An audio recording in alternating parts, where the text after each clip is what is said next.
m'appelle Christelle et je suis ethnologue de formation et médiatrice aussi. Et je travaille en association depuis une dizaine d'années.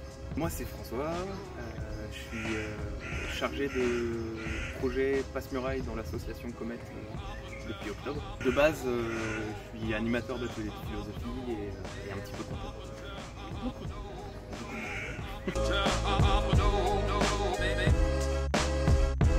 Alors Comet, ça veut dire coopération, médiation, ethnologie. Comment c'est né d'une envie de faire des choses qui nous amusaient en fait, principalement. Donc vu que je suis médiatrice ethnologue, le titre il correspond pas mal à ce que j'aime faire. C'est né en 2018 et le projet c'est créer des ponts en fait entre des personnes qui viennent de milieux différents, de par leur culture, de par leur milieu professionnel, de par leur âge.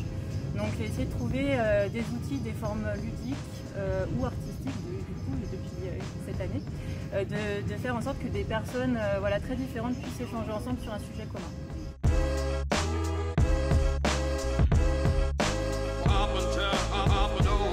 L'idée c'est vraiment de donner en gros à tout le monde les mêmes clés ou les mêmes outils pour décoder un peu le monde qui nous entoure, donc sur des questions qui peuvent paraître un peu complexes ou pas forcément intéressantes au départ, donc c'est des questions scientifiques, politiques, de société. Et en fait, pour que tout le monde puisse avoir ces clés-là, on essaye d'inventer des outils, des dispositifs qui permettent à chacun de s'en saisir à sa manière. Et donc ça va être des jeux, ça va être des animations, la création d'espaces d'expression un peu différents. Donc là par exemple à travers les contes, des formes artistiques, des formes ludiques beaucoup, et vraiment on essaie de trouver des manières de susciter la participation autant que possible, sans qu'il y ait des gens qui savent et des gens qui doivent apprendre. En fait tout le monde peut apprendre de tout le monde, en gros c'est un peu ça le principe. Et là on a un groupe par exemple, ça s'appelle les Petits Pas, c'est une action auprès de femmes de certains quartiers de la ville de Grenoble. Et l'idée c'est un groupe on travaille avec le planning familial pour ça. Et les Petits Pas, on voulait faire un groupe de parole pour les femmes, sauf que on s'est rendu compte que la marche c'était aussi, pourquoi faire un groupe de parole d'une manière cloisonnée. Donc on s'est dit pourquoi pas associer la marche à l'idée d'un groupe de parole. Et ça permettait aussi de sortir des quartiers, Pardon, tu vas le faire, je pense que c'est pas... Tu veux couper la parole par rapport à c'est quand même vachement.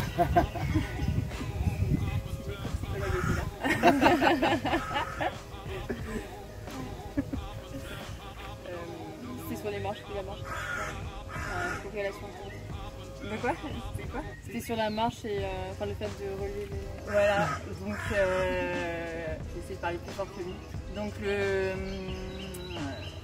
les groupes de marche, donc l'idée c'est de sortir un peu des quartiers, de trouver des itinéraires ensemble, et puis d'aller dans des endroits qu'elles ne connaissent pas forcément, de se réapproprier un peu l'espace de manière collective et puis d'échanger sur des thématiques qui les touchent aussi au quotidien.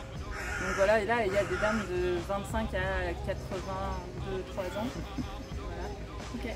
Et après, cette année, c'est aussi beaucoup avec des enfants à travers le projet Passe-Muraille, mais c'est vrai que ça touche vraiment tous les publics.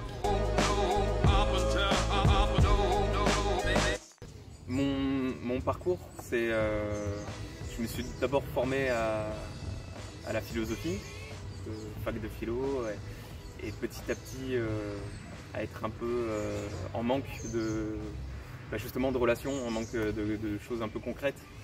Et bizarrement, la philosophie m'a fait bifurquer vers la poésie, puis vers le conte. Et même si ça peut paraître abstrait, j'ai trouvé dans le conte quelque chose qui relie les gens. Et je me suis dit, en fait, ce serait vraiment chouette que le conte soit pas seulement une histoire d'élite, donc des personnes qui savent raconter et qui vont faire des représentations, mais que ce soit un outil social pour se raconter soi-même. Et quand j'ai un peu pris conscience de ça, ça a résonné avec mes envies aussi de plus de concret, de faire des animations plutôt horizontales, participatives, et d'utiliser le conte comme outil pour se raconter, pour s'exprimer, parce que peut-être un déclic, mais je me suis rendu compte que c'était important pour beaucoup de reprendre le pouvoir sur le récit de soi. Parce que c'est notre identité. Et en fait, en se racontant, on donne notre identité, on crée notre identité. Si je raconte que j'ai passé une journée absolument pourrie et tout va mal, et ben finalement ça influe vachement sur mon identité, sur la manière dont je vais vivre la journée suivante. Alors que si je raconte ma journée comme quelque chose, je vais pas mentir non plus, mais à retrouver des choses importantes, des choses qui m'ont touché, des choses qui m'ont fait grandir, ça va vachement influer sur mon identité. Et ben c'est un peu pareil que d'utiliser le conte aussi pour se raconter, c'est grandir avec le conte. Alors moi j'ai une formation d'animatrice depuis que j'ai 17 ans, 16 ans, je crois que je fais de l'animation, donc de tout type, j'ai fait des colos, des camps, et puis je faisais en même temps mes études d'ethnologie. Et en fait à un moment j'ai commencé à animer des chantiers de jeunes volontaires. C'est des chantiers, en fait, c'est des jeunes de tous les pays qui se réunissent en fait, pour faire quelque chose ensemble. Donc ça peut être construire une cabane, enfin, c'est un peu un truc d'intérêt général. Et donc il y a à la fois la dimension interculturelle et la dimension on fait quelque chose ensemble. Et donc voilà, j'étais animatrice de chantier et là j'ai découvert en fait dans les formations pour être animatrice de chantier des outils, des techniques en fait qui faisaient qu'on pouvait parler de plein de sujets super sérieux mais en s'amusant et en vivant des expériences un peu différentes. Et donc ça a été une révélation parce que jusque là j'arrivais pas à choisir entre l'ethnologie et l'animation, j'aimais bien les deux. Et donc je me suis dit, je vais essayer de combiner les deux comme ça. Et puis j'ai un autre déclic, c'est une autre association aussi dans laquelle j'intervenais. Je ne sais pas si ça existe toujours, c'est le réseau Démocratie et Courage de la Fédération de Haut-Lagrange. Et donc eux, ils interviennent en milieu scolaire sur les discriminations et ça c'est pareil, c'est un sujet qui me tenait à cœur. Et en fait, pareil, plein d'outils hyper intéressants qui permettent d'aborder la question des discriminations, la lutte contre le sexisme, l'homophobie, enfin des questions de violence, il y a plein de sujets comme ça. Et du coup, voilà, c'est les choses qui m'ont le plus formée et qui m'ont fait vraiment découvrir un univers où je me suis dit, voilà, en fait, on peut vraiment questionner plein de choses et de manière un peu différente. Et après, j'ai créé une association, donc j'avais déjà cette idée de faire des animations autour de l'ethnologie. Voilà, d'imaginer des jeux, je ne savais pas trop comment et j'ai rencontré, en fait j'ai créé une autre association avant qui s'appelle Image Solidaire et avec mon ancienne collègue on a fait pendant 8 ans des films participatifs. Donc voilà, on a inventé un autre univers autour des films où on donnait la parole aux personnes de manière différente. Voilà, et l'aventure elle s'est finie et du coup après j'ai eu envie de refaire autre chose et remettre une C'est la relation, enfin, moi je me sens vraiment bien dans mon travail quand je suis dans un atelier avec des enfants et qu'il se passe des choses et que je me laisse surprendre par des réponses ou par des évolutions. Quand un enfant qui est un peu au début de l'année, qui est un peu claquemuré dans sa timidité et que tu le vois petit à petit prendre la parole, se raconter et être fier de son identité et puis être capable aussi d'écouter ceux qui l'entourent. C'est trop beau juste de voir des personnes évoluer et d'avoir des retours aussi et d'évoluer soi-même à ce contact là. Ouais, moi aussi ça qui me plaît vraiment dans ces ateliers, c'est le contact, le vivant qui émane dans le groupe. C'est surtout que je fais des choses qui me plaisent, en fait, qui me parlent, je pense que ça fait écho à mes valeurs, à des choses qui ont de l'importance pour moi. Et du coup, à partir de ce moment-là, c'est sûr que il y a d'autres contraintes, mais c'est sûr que quand c'est des choses qui viennent de nous, c'est plus motivant. Je fais un peu, du coup, je choisis les gens avec qui je veux travailler ou pas, les projets sur lesquels je veux travailler ou pas. Et j'essaye de les défendre, qu'ils aboutissent. Et donc c'est cool quoi, quand ça prend forme et que ça existe quoi, en fait, quand une idée devient réalité, c'est chouette. Non, le projet Passe-Muraille, c'est un projet d'initiation à l'ethnologie et d'initiation au conte. Donc à la fois une science et un art. Avec un public cette année plutôt d'enfants de 6 à 12 ans, dont les parents sont pour la plupart issus de l'immigration, et sur Grenoble. Il y a toute une phase initiale d'initiation à l'ethnologie, donc au questionnement ethnologique, à l'enquête aussi. Comment faire une enquête ethnologique, comment s'intéresser aux différentes cultures qui m'entourent, aux différents pays, comment m'intéresser au monde de l'autre aussi. Et donc cette initiation vise à pousser les enfants à faire eux-mêmes leurs enquêtes, à aller interroger les personnes qui les entourent, à se poser des questions et à écouter. Ensuite, il y a toute une série d'ateliers avec ces enfants et c'est ce que disait Christelle, c'est des ateliers qui mettent en place énormément d'outils participatifs, le plus d'horizontalité possible. Donc ça passe par le jeu, ça passe par des activités d'expression, par exemple des cartes sensibles, où on va décrire tout un itinéraire avec des textures, avec des émotions, plutôt que juste une description très pragmatique. Bon, tout un tas d'activités comme ça qui permettent donc d'ouvrir la parole et de faire exprimer les enfants. Et le but, c'est d'aboutir à des récits de vie, les récits de vie des enfants eux-mêmes. Les enfants vont créer leur récit de vie, vont réfléchir et exprimer ce qu'ils ont vécu et en faire un récit de vie. Et ils ne le font pas tout seuls, ils le font en groupe. C'est pas seulement une démarche individuelle, c'est aussi écouter le récit de vie de l'autre et voir le processus de formation du récit de vie chez l'autre enfant.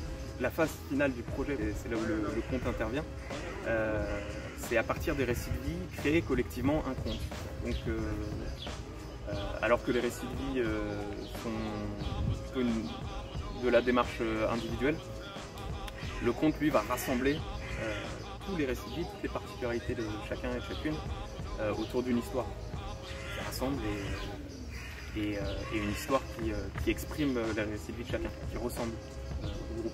C'est une création collective, donc en groupe, les enfants créent un conte. Donc, on a différentes manières d'animer ça. Mais à la fin, le rendu final, c'est effectivement un conte auquel tout le monde a participé. Okay. Et aussi dont on ressent forcément des résonances, des récits de vie, de ce qu'ils ont vécu, de la manière dont ils appréhendent le monde qui les entoure.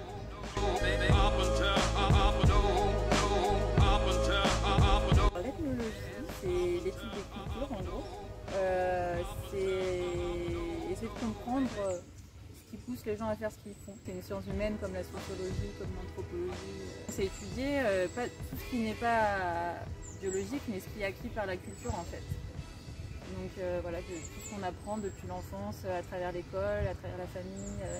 Donc ça va être les manières de manger, ça va être les croyances, ça va être sur plein de sujets du quotidien en fait. Et vraiment la manière de l'aborder en fait, c'est vraiment de prendre un petit bout de la lorgnette sur n'importe quel sujet du quotidien. Par exemple dans la rue, pourquoi les gens parlent à leurs chiens, qu'est-ce que ça peut vouloir dire du rapport entre les hommes et les animaux.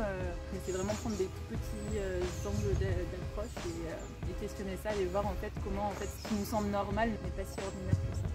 L'ethnologie, c'est vraiment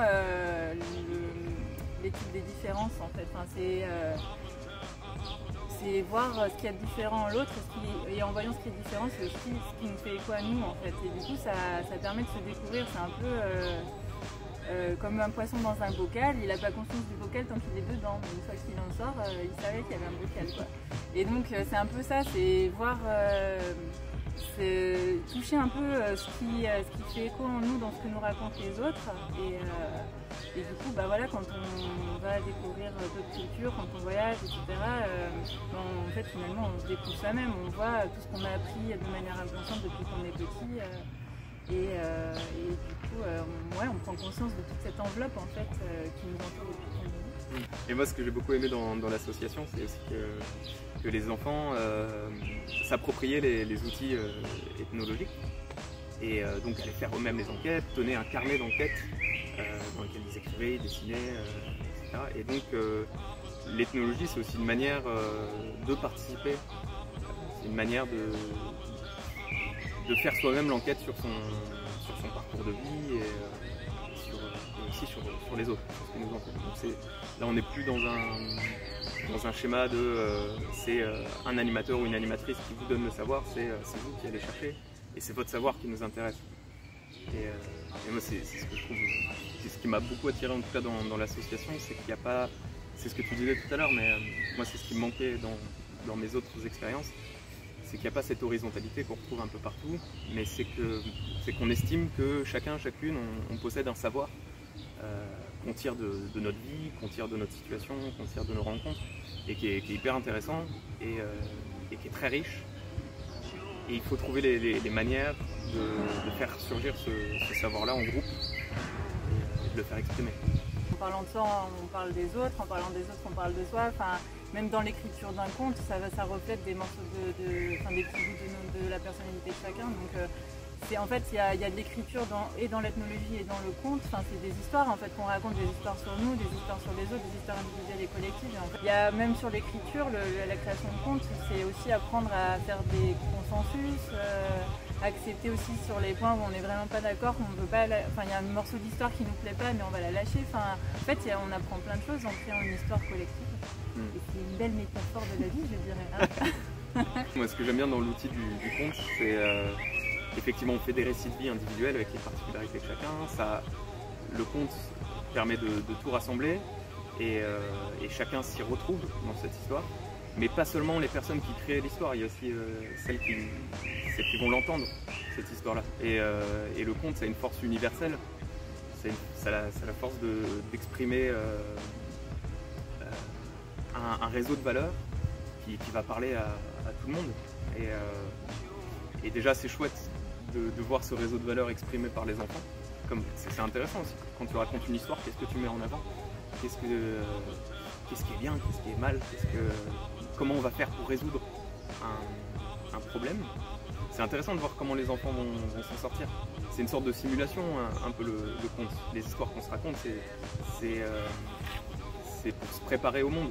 Donc dans telle situation, quelles valeurs on met en avant, comment on aimerait réagir, et quelles émotions je suis prêt à recevoir aussi. Ce que j'aime bien dans ce qui a été créé dans le groupe d'enfants, c'est que c'est une histoire qui peut parler à d'autres enfants. Les enfants peuvent s'y reconnaître dans cette histoire et pourquoi pas se l'approprier.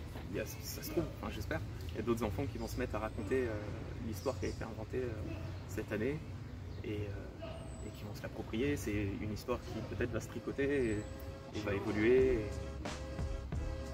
fleurir ailleurs. Je sais pas. En ethnologie, c'est pareil, c'est en quoi la petite histoire locale de quelques personnes, elle fait écho à une grande histoire plus collective en fait.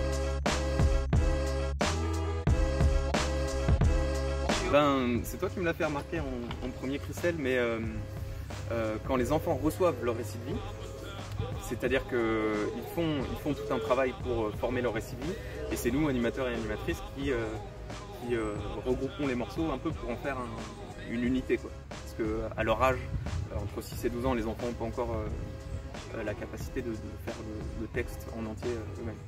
Et quand on leur présente ce texte-là de leur récit de vie, il y a vraiment quelque chose de magique que tu... Ouais, solennel un peu. Solennel, ouais. En fait, wow, ma parole a de l'importance. Ce que j'ai raconté durant les ateliers, ça a de l'importance. Du coup, mon récit a de l'importance aussi. Et ça change quelque chose dans son rapport au monde. Et je pense que quand on te donne de l'importance, quand on donne de l'importance à ton récit, après tu as une autre manière de te considérer toi-même, une autre manière de te placer dans le monde. Puis là, ils vont devenir aussi des personnages d'un livre, du coup, et du coup, ça c'est aussi, pour eux, c'est de la classe. En fait, c'est vrai que des fois, on ne le formalise pas toujours assez, ce moment, et alors qu'est-ce que ça vous a apporté de ça? On n'a pas toujours le temps de faire des bilans, mais en fait, si les gens viennent, participent, et en fait, ils sont libres de le faire ou pas, et du coup, on se dit que tant qu'ils sont là et qu'ils sont hyper motivés pour le faire, c'est que ça leur apporte des choses. Je pense que les enfants vivent autre chose au sein des ateliers. C'est-à-dire là, cette année, on a fait les ateliers sur le temps du périscolaire. Et ils vivent une autre manière de penser le groupe. Là, les enfants, dans les ateliers, se retrouvent dans un groupe assez restreint et ils ont une importance individuellement et chacun peut prendre la parole à sa manière. Et c'est aussi un apprentissage de comment je prends la parole, comment j'écoute l'autre, etc. Et je pense que ça construit aussi.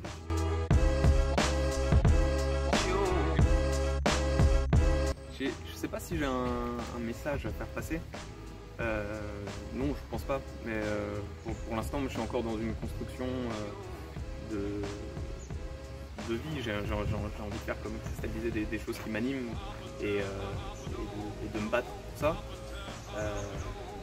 Après, ce dont je me suis rendu compte à travers ce projet, c'est que ce qui m'emballe le plus, c'est la relation et c'est créer du lien, c'est voir les personnes autour de soi évoluer et c'est cette relation moi, qui m'anime vraiment. Et je ne me vois pas faire une autre activité sans relation ou complètement à distance, mais je veux qu'il y ait de la vie, je veux qu'il y ait du mouvement, je veux qu'il y ait des émotions qui surgissent dans les ateliers qu'on anime.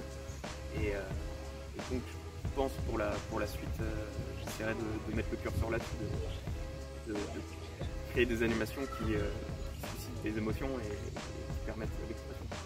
Je pense qu'il faut s'écouter et qu'on fait forcément les choses mieux quand elles nous parlent et qu'elles résonnent en nous en fait. Et que c'est important, je dis pas que c'est plus facile ni rien, mais qu'on a plus envie d'y aller, de se donner à fond et que les obstacles, quels qu'ils soient, ils sont plus facilement franchissables quand c'est quelque chose qui nous prend les tripes en fait. Et du coup, c'est important de garder ça. Enfin voilà, il y a forcément plein de facteurs qui font que c'est compliqué des fois de se lancer sur des sujets ou dans le milieu associatif par exemple. C'est pas forcément le milieu le plus voilà, où il y a le plus de débouchés, hein. mais il y a quand même de la place pour tout le monde.